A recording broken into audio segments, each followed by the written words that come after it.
review.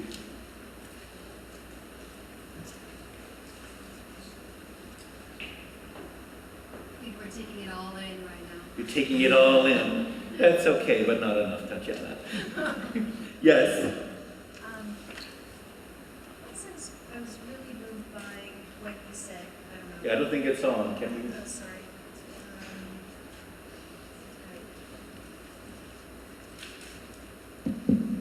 And why don't you, Jane, do me a favor, stand up and just say your name so we know who you are. Hi, I'm Jane. Yeah, And, great. And I was very moved by that chart where you were measuring things like competence and commitment and credibility. And I guess, I was curious as to how, when you work with people, do you suggest that these institutions actually measure how they're doing as people and as groups of people?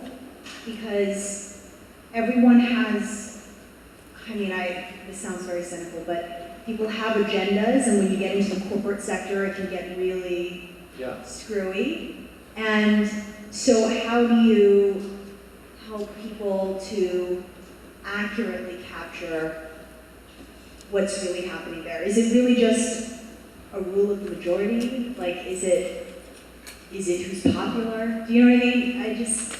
Well, I remember, it's an awesome question. I steered it away from likability, right? So what I appreciate about these models, which I didn't all create, they're not about how much you like somebody. So even the trust model and the credibility model. And by the way, if anybody wants these slides, I'll happy to send them to you. Just make sure that Runa or I get your email, and I'll send you the slide deck.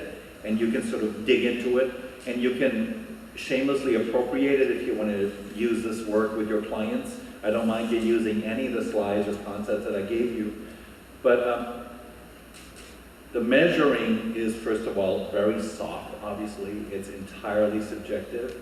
But it's to help foster self-awareness, right? Because that's where we can modify our behaviors if we need to. So these are not hard metrics, but it's a way of taking something that's hard to talk about and make it a little more specific. I don't know if that fully answers your question. No, it's interesting. Yeah, it's because if we don't have language for talking about it, we just continue to avoid it, right? And I tend to work with really smart, super educated people. So I realize I need to have an entryway to doing this work with them. I do lots of other stuff like touchy-feely trust exercises and games. I do all of those things as well, where you experience something, but we need to be able to talk about it. Great, thanks. Star?